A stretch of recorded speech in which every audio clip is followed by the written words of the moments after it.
सिंध में जारी डोमिसाइल बनने के खिलाफ दरखास्त पर हाईकोर्ट ने फैसला महफूज कर लिया। MKM रहनुमा ख्वाजा इजहार का जुडिशियल इंक्वायरी कराने की सजा।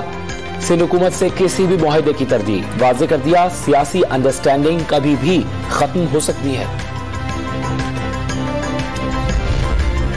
मुल्क में बिजली का शॉर्टफॉल 6300 मेगावाट तक पहुंच गया। शहरी इलाकों में बिजली की लोड शेडिंग 10 से 12 घंटे, देहात में 14 घंटे तक बिजली गायब रहना मामूल बन गया। शदीद गर्मी में लोड शेडिंग के अजाब से शहरी बिलबिला उठे। पाकिस्तान तहरीक इंसाफ ने वजीर आजम, वजीर दाखिला, IG, DIG इस्लामाबाद के खिलाफ FIR की दरखास्त जमा करा दी। कारकुनान पर तशद्दुद और आंसू गैस का इस्तेमाल किया। आजम सुवाती की दरखास्त में मौक़िफ़।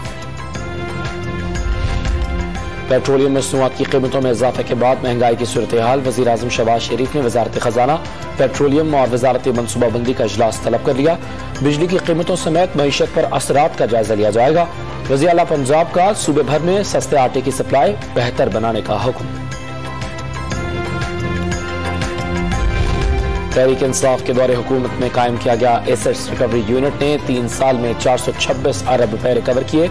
नैब, FBR और FIA के जरिए बैरून मुल्क से 38 अरब रुपए की दौलत वापस लाई गई। नई हुकूमत के अदद शुमार में इंकशाफात।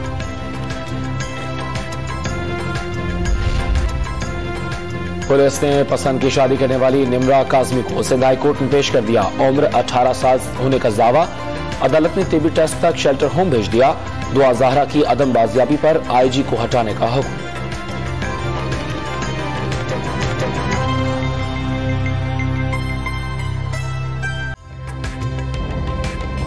ताज़ा तरीन वीडियोस के लिए हमारा YouTube चैनल सब्सक्राइब करके बेल आइकन प्रेस करिए ताकि आपको मिले हर अपडेट सबसे पहले।